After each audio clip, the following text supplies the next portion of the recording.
أعوذ بالله من الشيطان الرجيم.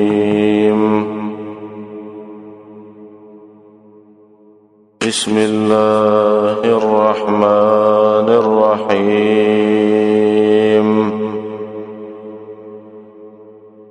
أولئك على هدى من ربهم وأولئك هم المفلحون.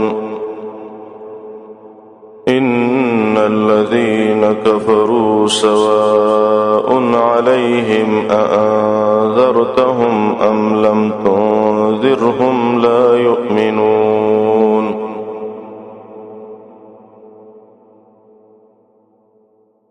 سورة البقرة تاولی سی اول باب شروع. اول کی ترغیب ورکو قرآن تدریسی بتونو تاغی نرست بے د متقین ډلې ذکر لو تاغی 5 صفات. یو متقین به ایمان بالغیب لري، دیم به د منځ پابندي کوي، او دریم انفاق به کوي د الله په لار،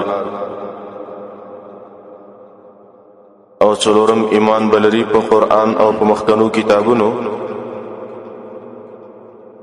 او پنځم آخرت په ورځ باندې به یقین ساتي.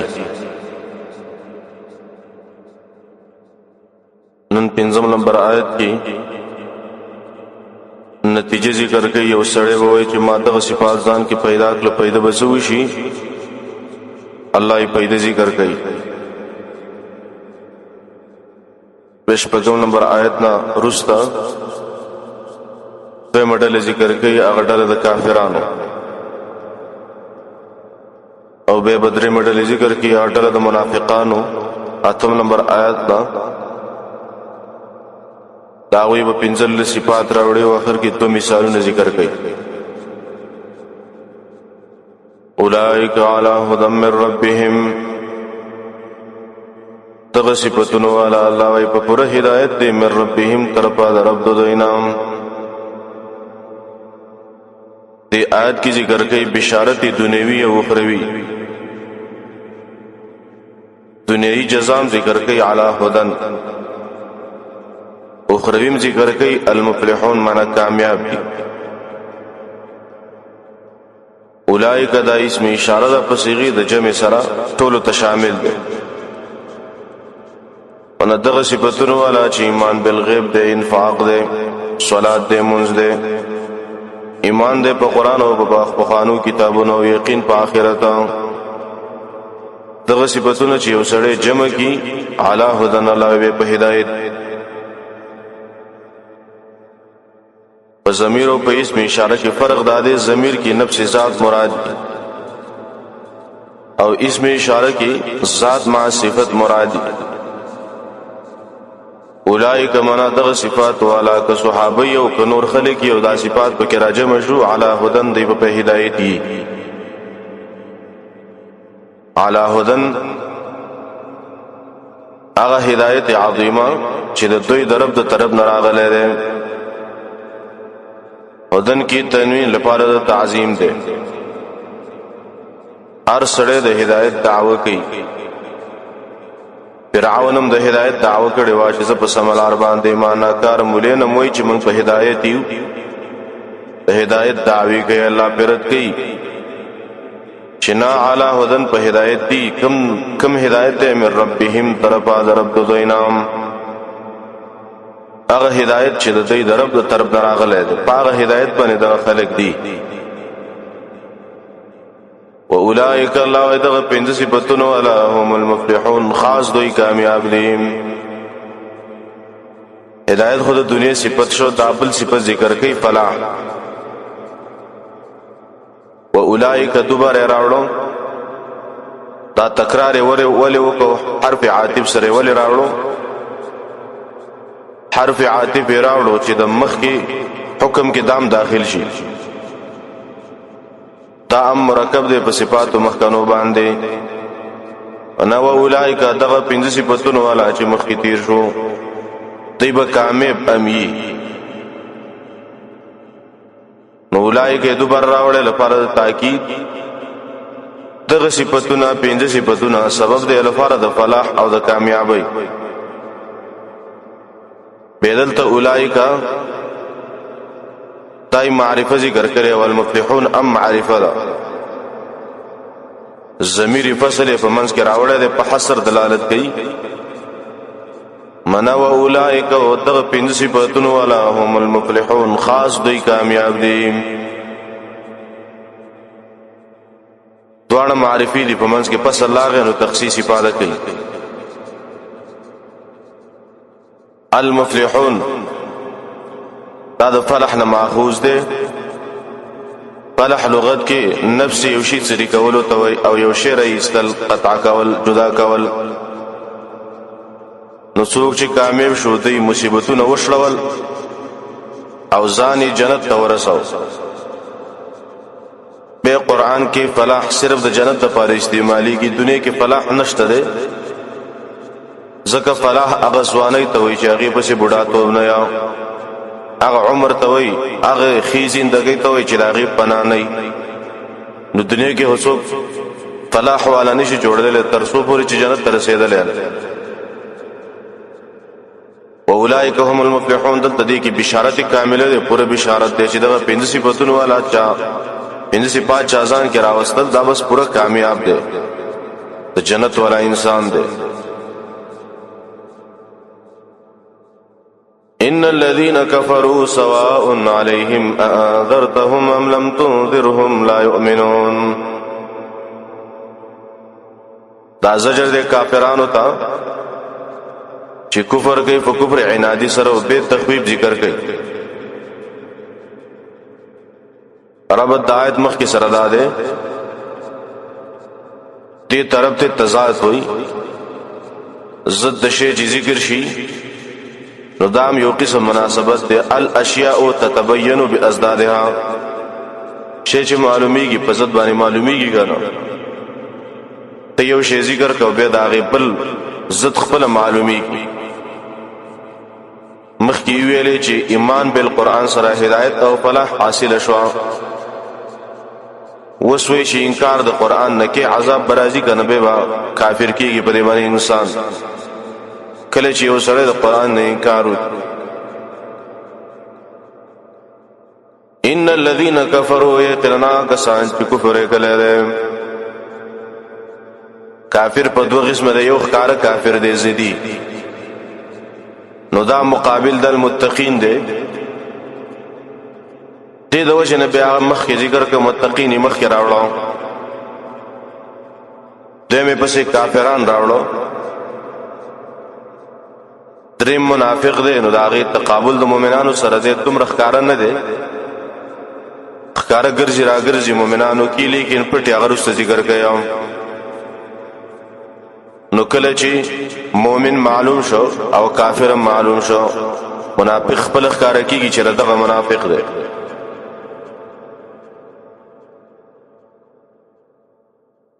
دلتا ان الذين كفروا دای په عطف سره ذکر نه کوي چې و ان الذين كفروا زکا ایمان او کفر کې تضاد دي دوه مابین کې نو زد په فساد باندې نه عطف کیږي کنه د ایمان او د کفر په مابین کې ډیر منافات دي زکه عطفونه په مخ کې باندې ان الذين ان په کلام کې د تاکید د پار راضی د دفع د وهم لپاره کفرو کفر لغت عربی کې دلالت کوي په پټوالي زمیدار تا ام کافر وي يعجبه الكفار زکا هغه ته کافر په دې مناسبت باندې ویل کېږي چې هغه دانه پټي پرېزمګه کې نو کافر ورته وي اعجب الكفار نباتو دې د وجه نه عرف کې کاف فا را ویل کېږي د نعمت پټول په ناشکرۍ سره او عرف کې مطلق انکار ته ویل کېږي کفر د شریعت په اصطلاح کې کفر څه ته ویل کېږي شریعت په اصطلاح کې کفر او د ایمان مقابل تا منګ ویلو ایمان ستوي تصدیق بجميع ما انزل الله.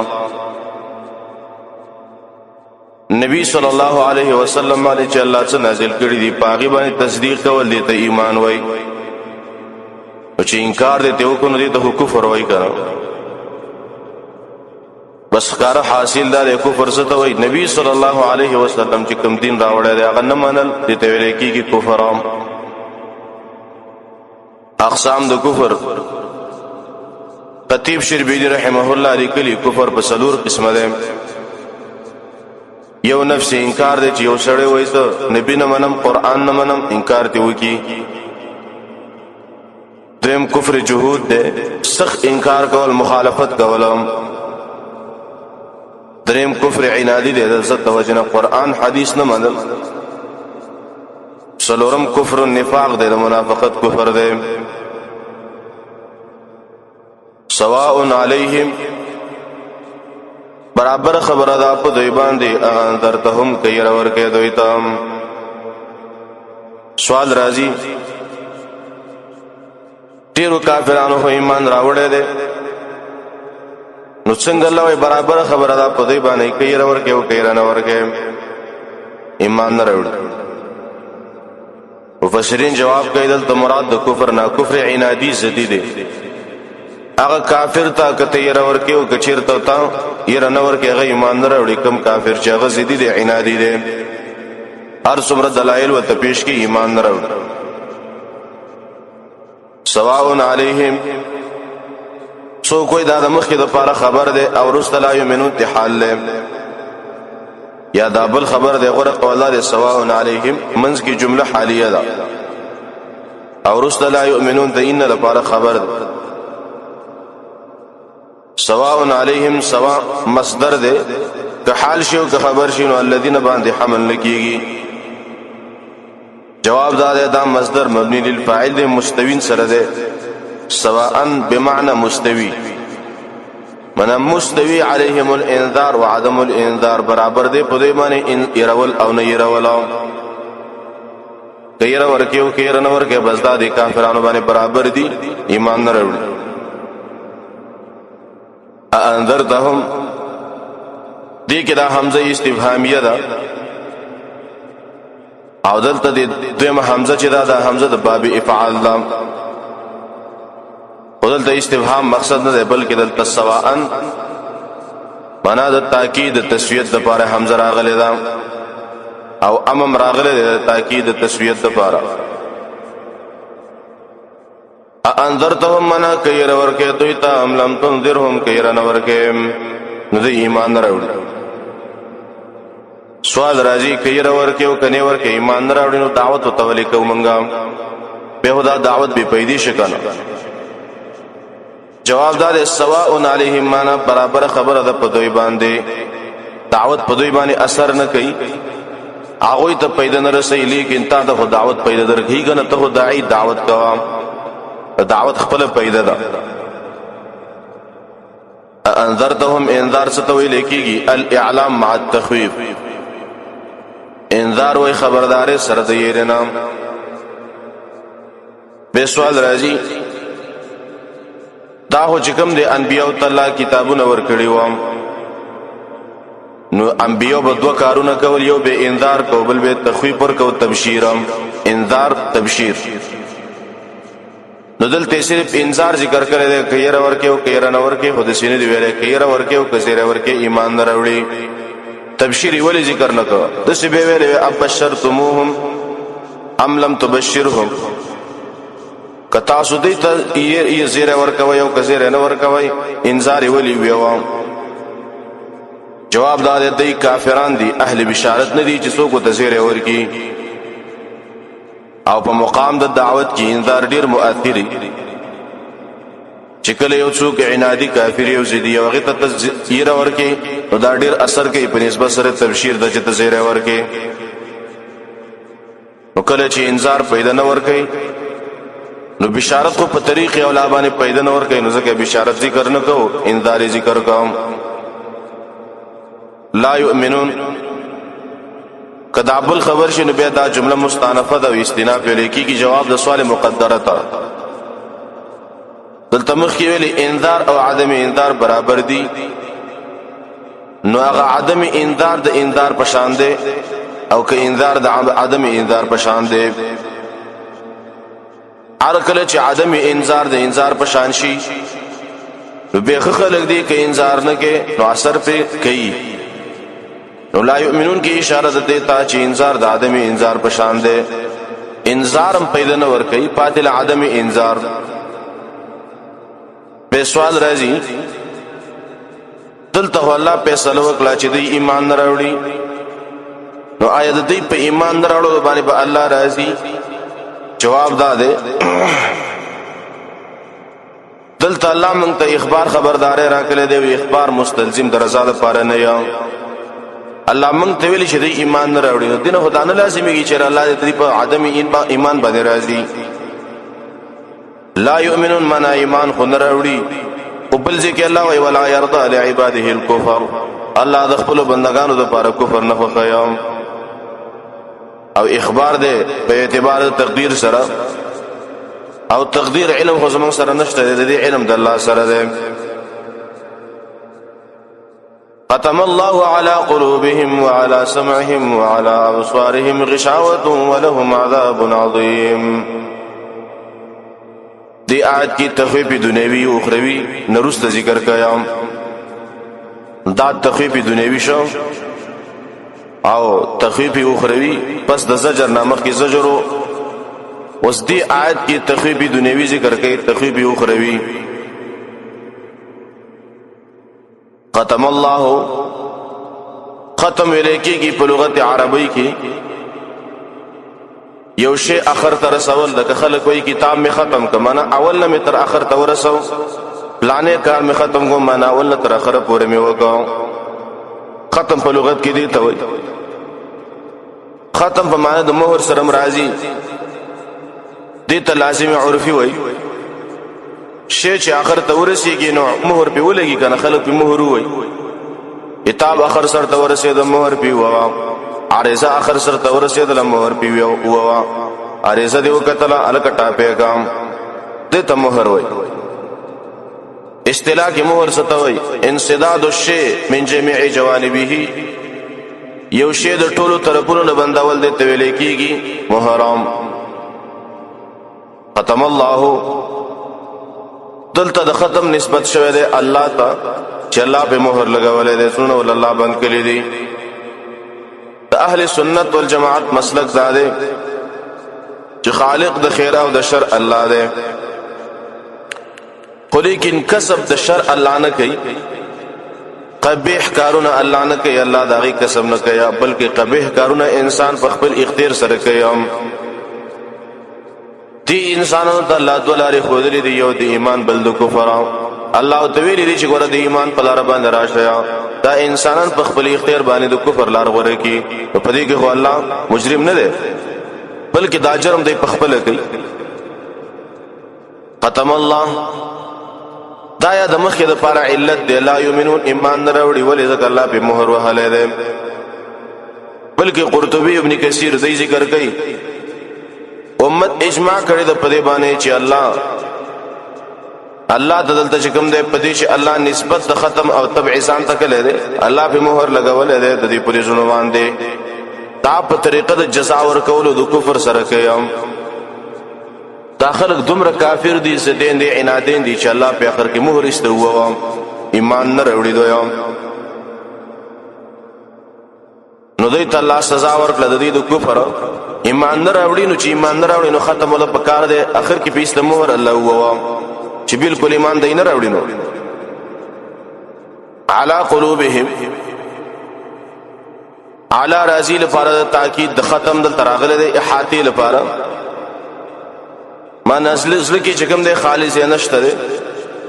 قلوبهم د قلب نه دی، قلب دا هغه اندام دی چې د انسان د سینې چپ طرف ته دی. او حدیث کې راغلی نبی صلی الله علیه وسلم فرمای ان فی الجسد لمضغه، په بدن کې و ټوکړه ده، اذا صلح صلح الجسد كله، کله چې دای و ټوکړه روغ شي پاک شي جوړ شي ټول بدن سره جوړي. واذا فسدت فسد الجسد كله، کله چې دا یو ټوکړه خراب شي ټول بدن سره خرابېږي. پیدل ته سوال راځي نو په کوم مسله چې اکه مسله چې او هغه کوم ټوټه ده نو په هغې باندې د مهر څه فایده ده؟ جواب اهل علم وایي دلته ذکر د قلب د مراد د عقل دی، ذکر د محل مراد د حال. په دې عقلونو یې الله مهر والی دی. وعلى سمعهم دا عتب دی په علی قلوبهم باندې، ختم دلان دی منه مهر الله لګولې دی په دې زړونو باندې. وعلى سمعهم او په غوږونو باندې مهر لګولې دی. سمع دا قوت سامعه ته وایي او مواضع د سمع تام وایي چې غوږونه دي اورېدل په کوم ځای باندې کېږي هغه په غوږونو باندې کېږي که نه. دلته د سمع نه مراد مواضع السمع هغه ځایونه چې اورېدل پې کېږي مضاف حذف دی. بیا دلته آذانهم یې ونه ویلې وعلى آذانهم د دې په دې غوږونو باندې او مواضع یې ونه ویلې، صرف سمع ویلې اشاره ده ته که غوږ ته کټ شي نو بیا هم سمع کوي که نه. نو دلته صرف اورېدلي ویلې وعلى سمعهم معنا په اورېدلو زیده دویم وګو په کوم ځای باندې خبرې اوري په غوږونو باندې. نو قوت سامعه وایي چې کله غوږ کټ شي وی مخکې قلوب هغه جمع ویلې وروسته ابصار چې کوم دی هغه هم جمع ذکر کوي. وعلى ابصارهم منځ کې دا سمعهم مفرد ویلې نو یو هدین مراد مواضع د سمع دی زینه د اورېدلو، بل دا دی چې دا سمع مصدر دی او مصدر کې مفرد تصدیه جمع یو شی. وی په غوږونو باندې د مهر پیدا څه ده؟ ځکه حق پې نه اوري نو مهر وله پکار دی. الله پې مهر لګولی دی، حق اورېدل په دې باندې بدلېږي. وعلى ابصارهم الله وی د دې په دې سترګو باندې غشاوتون غټې غټې پردې دی او ناشنا ناشنا. وعلى ابصارهم غشاوه دا خبر مقدم دی، غشاوتون مبتدا مؤخره ده. ابصار جمع د بصر ده. بصر کله نفس سترګو ته وایي، کله بصیرت د زړه ته وایي د زړه پوهې ته. ابصار کله بصیرت قوت ته وایي قوت د لیدلو ته، کله نفس سترګو ته وایي. علی ابصارهم معنا سترګې یا قوت د لیدلو. غشاوتن معنا پردې دي په دوی باندې.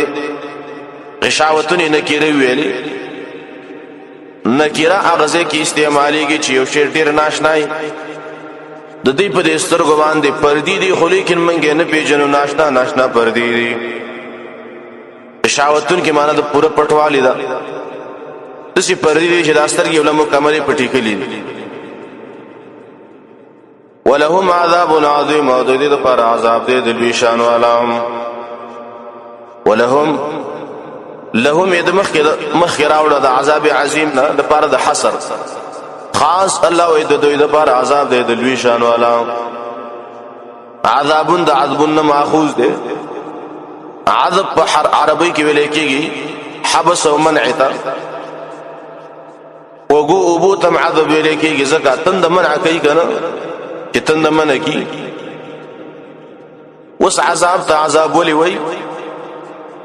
ځکه صاحب د عذاب د هر خیر او د هر راحت نه بن شي که نه، د هغې بدن ته ایسته بې برخې شي د هر راحت او د هر خیر نه، ځکه عذاب ته عذاب وایي. عذاب کله د دنیا مصیبت ته هم وایي، لکه ایوب علیه السلام ویلي بنصب و عذاب، رب ما ته تکلیف را رسېدلی دی، عذاب را رسېدلی دی. نو هلته مصیبت د دنیا مراد دی د عذاب نه. عظیم دلالت کوي په دې چې دلته د عذاب اخروي مراد دی، هغه سزا چې په ګناهونو باندې مرتبه یم. عذابونه نکیره ویلي او عظیم دا صفت دی، دا هم نکیره ده. دا تاکیدات دی په تنکیر کې چې دا عذاب دی ګوره ډېر ناشنا عذاب دی، په دنیا کې ګوره مثال نشته دی. عظیم معنا د عظیم الشان عذاب دی. ګوره عظمت د شان د عذاب دا څه دی؟ یو خدا دی چې دوام به په هغه عذاب کې، دویم لا یخفف نه بس پکېږي، دریم احاطه ده، څلورم هیبتناک دی. نو چې کله په عذاب کې دغه صفات نو هغه عظیم عذابي کنه. ومن الناس من يقول آمنا بالله وباليوم الآخر وما هم بمؤمنين. دیجه نه پس د منافقانو بحث شروع کیږي او دا دریم قسم ډله ذکر کوي چې سورۃ الفاتحه کې وته ظالین وته ویلو ولا الضالین. دا و ظالین ذکر کوي منافقان. د منافقانو پنځل صفات راوړي. منافقان چې د منافقانو صفات اکثر چې قران کې ذکر کیږي په مدني سورتونو کې ذکر کیږي ځکه مدینه کې منافقان ډېر دي. منافق په دوه قسم دی، یو اعتقادي منافق دی بل عملی منافق دی. اعتقادي منافق په دوه قسم دی، یو دا دی چې ځل کې انکار محضی، دیم هغه منافق دی چې ځل کې شکی. نو ارچ انکار کوي او ارچ شک کوي، دا دوه کافران دي، د دین نه وتی دي. مدینه کې منافقان نه یریدل. کله چې نبی صلی الله علیه وسلم راغ یهودان مسیدل، مدینه کې منافقان مسیدل، دوی نه یریدل د نبی صلی الله علیه وسلم نه. کله چې نبی صلی الله علیه وسلم په بدر کې د مکی مشرکان مردار کړو، دا منافقان به ویریدل یلکه د نبی نه غوړیره پکار ده. ومن الناس الله وای باز د سپکو خلقنا تحقیر دے دے کې من یقول اسوک دی چې وای من وای آمنا بالله، من ایمان راوړل په الله. آمنا بالله عملی منافق دار چې عقیده کې کفر شرک نه او اعمال د منافقت پکې دي، ته عملی منافق وای. لکه نبی سلام فرمایي اذا حدث كذب، کله چې خبرې کوي دروغ وای، کله چې وعده وکي خلاف کوي او کله چې خبرې کوي نو به پکې کنځلې کوي. دا د منافق صفات دي. نو حکم د عملی منافق څه دی؟ من مؤمن دی، خو ارچ منافق اعتقادي دی، عقیدی منافق دی، په عقیده کې نفاق دی، هغه کافر دی. باقي سره په جهاد او جنگ کېږي او کنه. حدیث امام بخاری رحمه الله راوړی دی، نبی سلام په ویلي کزه د منافقان مړ کما قتل کم. خلق وایي چې دا نبی له ونه شوی د خپل ملګری وجني. دلته الله د منافقانو پنځل صفات راوړي، نور قران کې نور صفات راوړي تفصیلا. دلته د منافقانو پنځل صفات کم دي. یو صفت ادا ده او ما هم مؤمنین، ایمان د زړه نه راوړي. دویم صفت به ذکر کې یخادعون الله، د الله سره دوکه کوي. دریم صفت به ذکر کې وما شعورون، د شعور نه لري پوی نه لري. څلورم صفت به ذکر کې فی قلوبهم مرض، پسونو کې مرض ده. پنځم صفت به ذکر کې بما كانوا یکذبون، دروغ وي همیشه. شپږم صفت به ذکر کې انما نحن مصلحون، فساد نوم د اصلاح ورکیا. اوم صفت به ذکر کې هم المفسدون، الله وي فساد کې منافقانو. اتم صفت به ذکر کې کما امن الصفها، صحابو پس پوچھ رد وي، هغه ته سپک خبرې کوي، هغه ته سپک ښکاری. منافق صفت ده. نهم صفت د منافقانو داله هم الصفها، خپل قبقلان دي. لسم صفت به ذکر کې لا يعلمون، نه پويږي. یو لسم صفت به ذکر کې قالوا اننا معكم، منافقان مؤمنان ته موږ تاسو ملګری او ځل کې ملګرته نه یو. دولسم صفت انما نحن مستهزئون، مؤمنانو په ټوکی کې منافقان. دیار لسم صفت به طغیانهم، منا سرکشان دي دا منافقان. سوال لسم صفت به ذکر کې اشتراء الضلاله، گمراهي واغسلا. پنځل لسم صفت وما كانوا مهتدين، د هدایت والا نه دي. دا پنځل صفات دي دلته راوړي د منافقانو.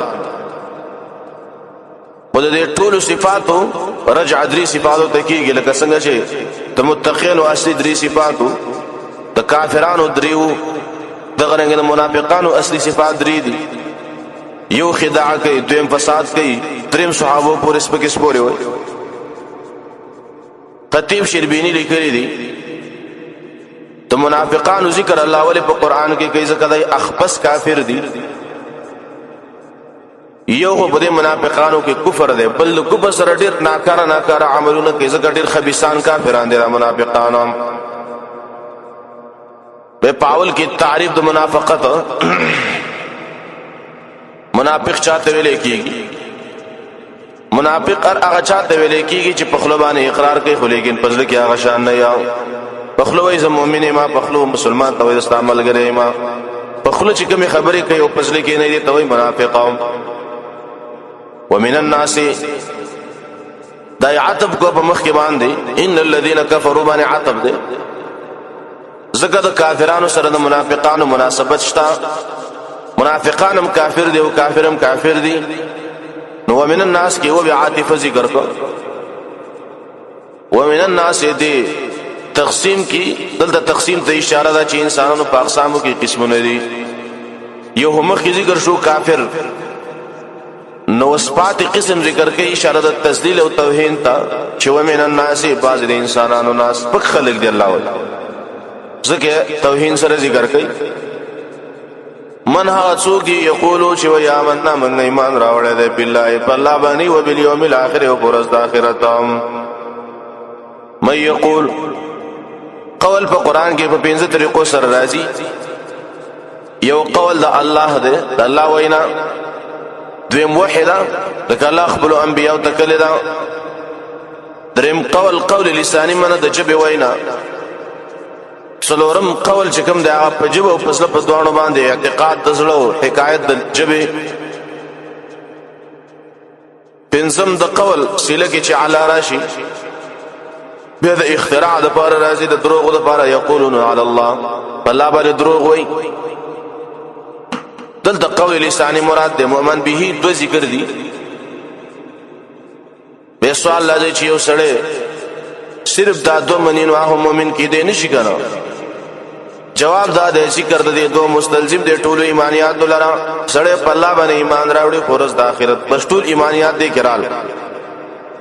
ځکه ایمان بالله مبدا د ایمانیات دا منتها د ایمان بالآخرت دا منځ کې ټول ایمانیات رال. خو منافق وایي چې زه د مؤمن ما چې دا اول نه تر اخره پورې ټول ایمان ما کې شته الله پرد کوي. وما هم بمؤمنین الله ویني دا منافقان ایمان راوړون کې د ځلنام وما هم بمؤمنین دا یا جمله حالیه ده. حال دا دی چې د مؤمنان نه دي.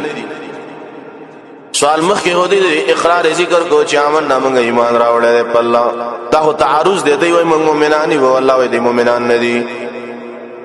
جواب دا دی اثبات د یو ایمان دی او نه په بل ایمان دا. ایمان کې یو جز د اقرار بل جز د تصدیق قلبي. د دوی خو اقرار شته دی چې آمنا بالله په جواب باندې موږ مؤمنان یو لیکن سره کې تصدیق نشته دی. دلته چې الله نه په د ایمان کړی دا تصدیق قلبي کړی دا چې رد دی پزونو کې تصدیق قلبي نشته دی.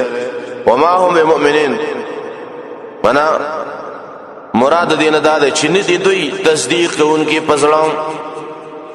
اقرار کله کله زائل شي شرع کې لکه قران کې الله الا من اکره وقلبه مطمئن بالایمان. یو سړی په چا ټوپک راوغستو په دې سره ولونی او چې شابه د کفر کلمه ویوا او د کفر کلمه ویل دا حالت د اکراه ده خیر ده. و دې وای پیته د خپل دین کې شکم ده او اپشي په خپل اقرار وکي زله کې خو شکم ده یقین هغه صفات دي په ایمان باندې. او تصدیق د قلب په صورت سره بنزایل کیږي چې کله تصدیق د قلب د سره تصدیق په ایمان کې زایل شنو بالکل سره د ایمان نخره څنګهاليږي ایمان دیوزي. وما هم بمؤمنین کی تاکید ده چې ګور څوک په دوکه نشي الله وایي دی ګور مؤمنان نه دي اسه په خلی باندې وایي چې موږ مؤمنان یو موږ دا یو موږ هغه یو. الله وایي دی ګور د زړه دا خبرې نه کوي د زړه مؤمنان نه دي. يخادعون الله والذين آمنوا وما يخدعون إلا أنفسهم وما يشعرون. دی آیت کی زجر د منافقانو ته دو صفات قبیحه ذکر کوي د منافقانو. یو خداع دوکه کول، دویم عدم شعور بالخداع په دې خپل خداع او دوکه باندې پويږي نه. یخادعون الله دلته عتبونه کو ځکه دا استیناب د جواب د سوال ته اشاره ده. سوال پیدا شو چې ارکل داخلك مؤمنان نه دي نو امن نه څه د پاره وو. جواب داده دوی امن نه وي د خداع د پاره دوکې د پاره امن نه وي کړه. خداع د خدع نه ده. خدع لغت کې ویل کېږي پټول وتا. بعض اهل لغت دوی چې خدع اصل کې فساد ته وي منافق خپل کفر دا پټ ساتي او خداع دوکه کوي اصطلاح کې الوسی و معنی ذکر کړی دا حاصل ادا ده خداع ستوي د چا په یو خیل کې د سره واستل چې خلاف د ارادې ستانه لکه ته اراده وکي د بدای یو سړی سره او ښکار کې هغه ته نیکی او حالت په اراده دی بدای قرطبي و معنا ذکر کړي په طریقې د حدیث خو سره دی ولنده ذکر کړي خداع ستوي ان تعمل بما امرك الله به وتطلب به غيره من تبار هغه سبانه عمل وکي چې الله به تا امر کړي او مقصد دی به بلی کار کې د نیکی ولیکن ستاسو کې مقصد بلی دي ته ویل کېږي خداع دوکام دا د منافق صفت ده امام بخاری رحمه الله په خپل کتاب کې په کتاب الحیل کې درد حلو د پاره دا آیات ذکر کړل دي چې یخادعون الله بعض خلک حلی کوي او د حلو سره دوکه کوي الله سره عرب وای الضب خادع منا خادمی دوکه ور کوونکی چې دو سوري جوړ کړي خکار کون کی ته دوکه ور کوي شرا زپدیږي کې ماغه استفبل جروږي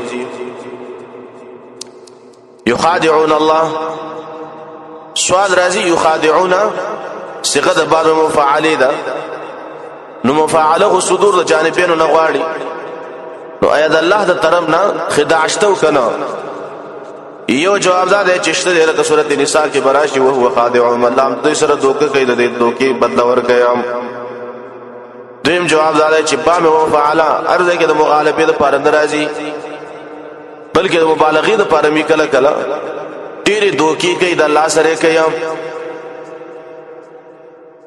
به بل سوال راځي خدع ہوئے لیکيږي پټواله تا نو الله نه پټيږي کنه جواب ده یخادعون الله بزعمهم دوکه کوي د الله سره خپل ګمان باندې د سوي شرم الله له دوکه ورکو حالان کې الله له څوک دوکه نشي ورکوله الله ستاسو پر زبان عالم دی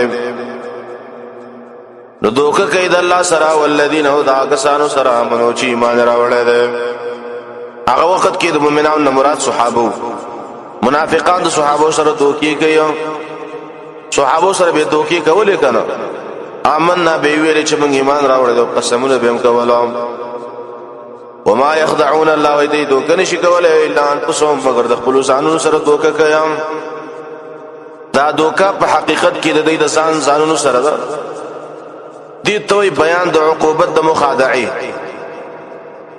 عقوبت د خداع ادا شي دا دوکه ورسا دوکه ځان ته متوجي ده بل چا سره دوکه نشي کولای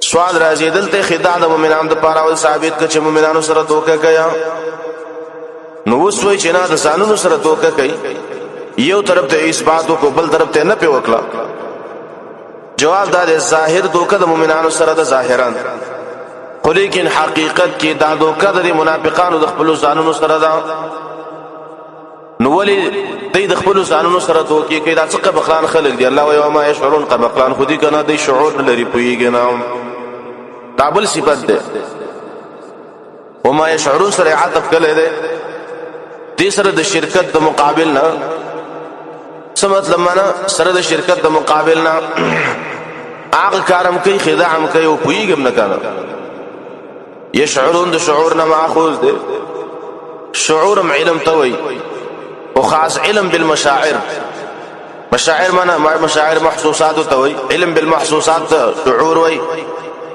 فنبي د شعور سره د دې سړي لکه کل انعام د سارو په شان دي د چرپیانو په شان دي نه پويږي د شعور نه لري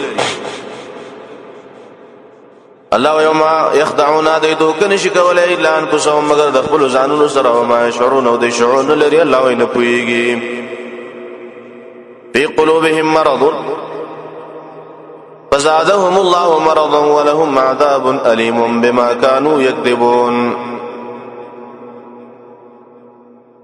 دا زجر دے منافقانو تا ذکر د دو قباحتونو سره د عذابنا رب داده چې دلته عتب نه کړي زکه دا هم جواب د سوال دی هر کله چې خداع کوي نو سره د دې خداع رسید د دې ځانونو ته نو دوی په ولې نه پويږي الله جواب کوي چې زګه نه پويږي زونو کې مرز ده دا ما قبل د پر علت ده فی قلوبهم فی د انغماس لپاره ده، معنا پسلونو د دوی کې دنه مرض ده، اشاره د تاکید ته. مرض د مراد چې کوم نه مرض روحاني ده. اگر که حدیث د مشکات کې مراغلي دي، نبی صلی الله علیه وسلم یو څه د تبي فواید بیان کړو. ټکله یو چا باندې تب راشي دینه په ګناونه رچیږي، ګناونه په معاف کیږي، الله را یادېږي انسان ته. پدې کې یو سړی ویل چې رسول الله تر اوسه پورې خدما په دې سر باندې تر نه دی راغله. نبی صلی الله علیه وسلم ورته ویل اخواشه ته خو منافق زمنګ د ملګرو نه نه. نو ظاهري درد په منافقانو باندې نه راځي. ارچ مرض ده، نو مرض د دې روحاني مراد ده، د زړه بیماران دي، منافقت پکې ده. نو ظاهري مرض خو په منافق باندې ناراضي، بلکې مراد د مرض نه د مرض باطینی ده، د زړه مرض. په قلوبهم مرض، الله ولدي په دې زړه کې مرض ده. مرض لغت کې نفس ضعف او کمزوروالی ته وایي. قران کې د مرض ماده یو سلطول سره راغلي ده. مرض دې یو ضعف دی چې عارضی کې بدن ته، چې بدن د اعتدال مناسبه نه وباسي، دې ته مرض ویل کېږي. که علاج مناسبه وشي نو روغ بشي، او که علاج مناسبه ونشي نو دنیا ژوند به ختم کیستا. بل مرض روحاني دی. مرض روحاني څه ته وایي؟ هغه مرض روحاني هغه ضعف د عقیدې ته وایي، د عقیدې کمزوروالی ته وایي، او د اعمال او د اخلاق ته انسان د اعتدال شرعي نه وباسي. نو که علاج په قران سره وکم مرض به ختم شي، که علاج ونه که جهنم ته بځي. د مرض روحاني مصداقات څه دي؟ مرض روحاني څه ته وایي؟ مرض روحاني یو جهل له، بل جبن دی، بوزدلی دا، کسل له، سسوال بخل له، دغه نفاق د ریا دا وغیرہ. دا چې کوم دی هغه مصداقات دي د مرض روحاني. مرض روحاني دغه ته وایي کنه. مرضون معنا مرض دی د شک یا د ریا، یا مرض داده معنا دوستانه کول د کافرانو سره د وجه دی رنام. کافر سوال وای موږ دوستانه کو، منافقان وای ځکه وای موږ تیریږو کنه. په قلوبهم مرض، الله ودی په دې زونو کې مرض دی، معنا جهل دی، کینی دي د مؤمنانو سره وغیرہ نور مرضونه پکې دي. فزادهم الله مرضا، فزید کې الله زید دي کې الله تعالی د دوی مرض. دا اشاره کوي الله د منافقانو عناد ته چې دوی دومره زیاته کوي. الله د دوی مرض په قران کې راولې غلو. سبب د مرض یې څه ده؟ په څه باندې دا مرض زیاتېږي؟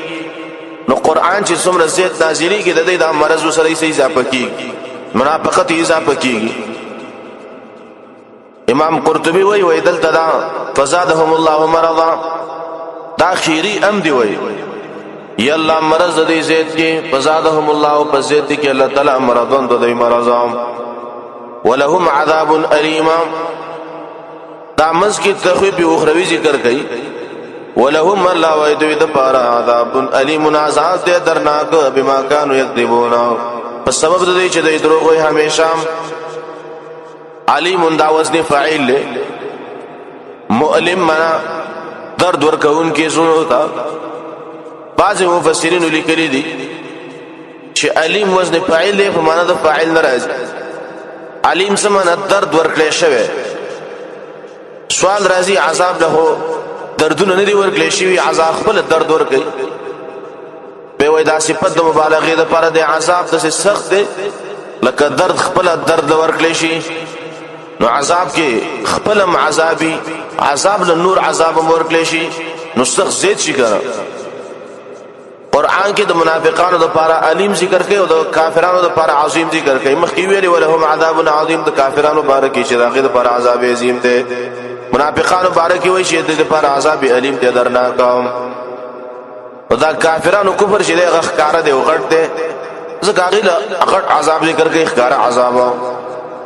د منافقانو نفاق پټي نو درد او تم پټ ورګي، ځکه درد باندې انسان خپل پويږي بل چاته پته نه لګي.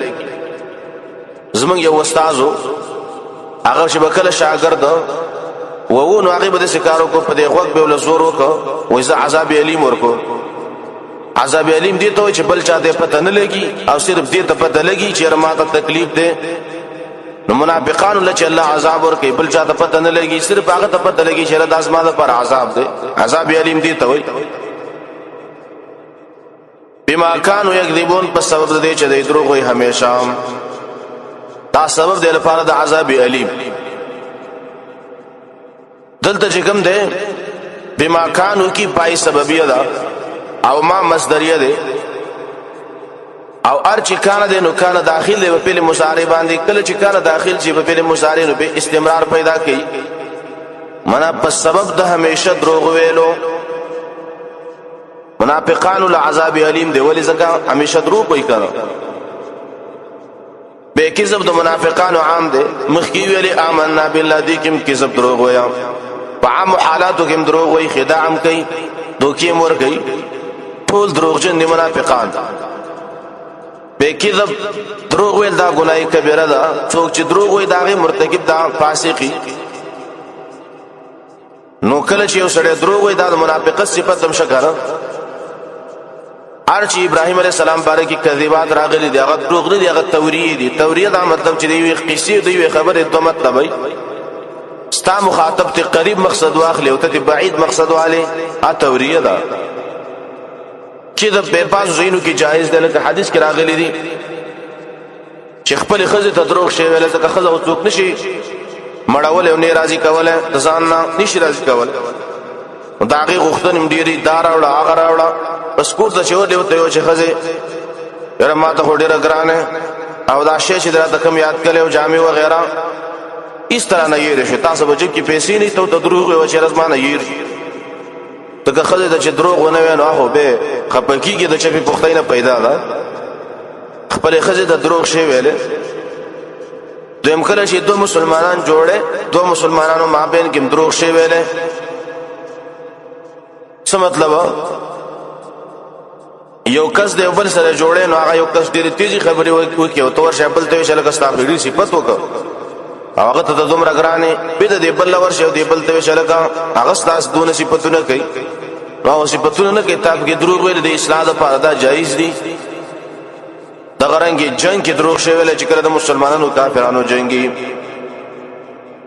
بلکې دا باج زینو کې دا کیسه چې کوم دی هغه توریه دا مقصد معنا چې دوه مقصد دی ته یو مقصد والی اسلام مخاطب ته بل مقصد والی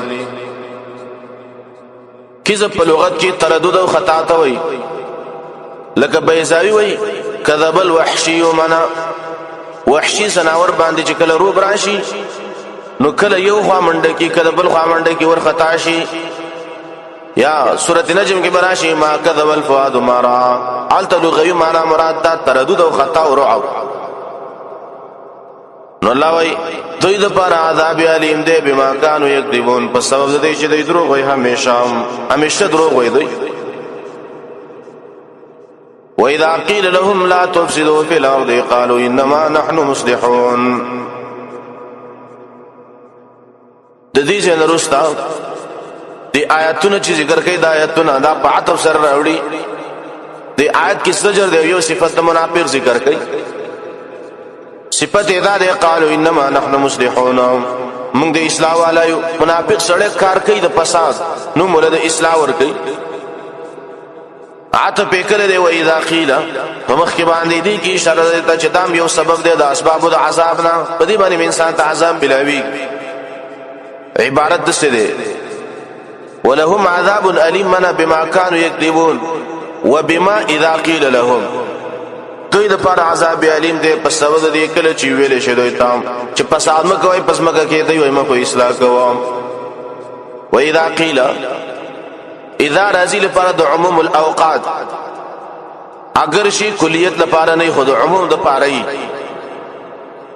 اذا قيل د مجهول لپاره دا د ضعف د پاره نه دا بلکې د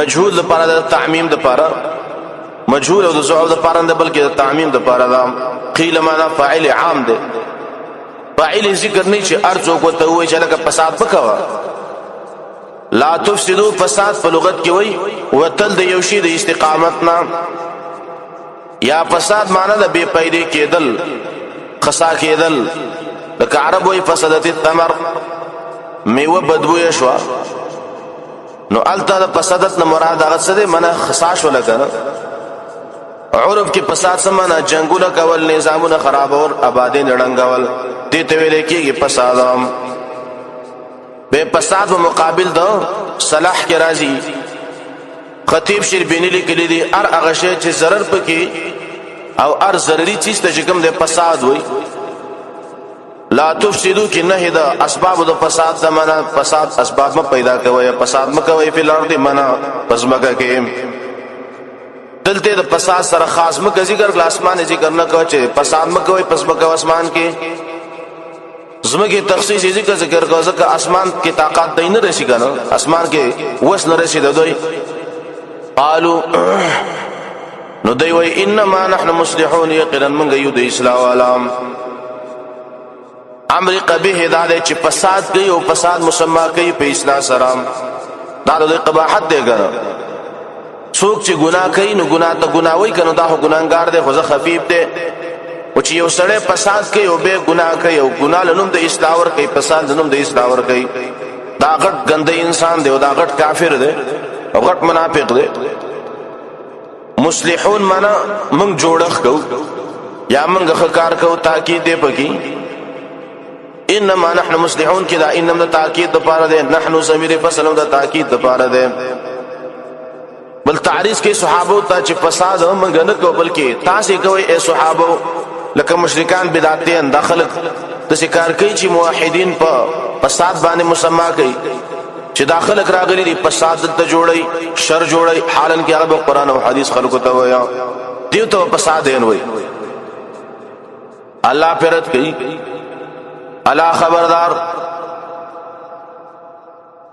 انهم يقرن دي جريهم المفسدون خاص دي فسادين دي تابع سجد منافقانو ددل تاکید ذکر کوي پرد د قول د دویا الا د تنبیه د پاره د تاکید د پاره الا راضی په مقام د تلبیس کې دی تلبیس کې معنا وای چې رمنګ اصلاح او حالن کې هغه فساد کوي کنه الله وای خبردار دوکم نکی ان او ضمیر فصل اول مفسدون کې الف لام دایراړو اشاره ده دیتا شرط دې په تاکید سره معنا د دې تاکید د دې رچ کې نو په تاکید سره بده دې رات کې ځکه منافقان چې دې تلبیس نه کار اخلي خلک دوکه کوي ته چې پیرت کې نو پډېرو جالب نقطو سره بده باندې رات کې چې د دې ارا شبهه پدې کې جواب شي لکن راوړل لپاره د پیدا وهم چې دوی ولې تسمیه د فساد په اصلاح سره ولې کوي به سوال راځي لا شعور نه پويږي نو نه پويدل خو عذر نه دی چې د شعور نه لري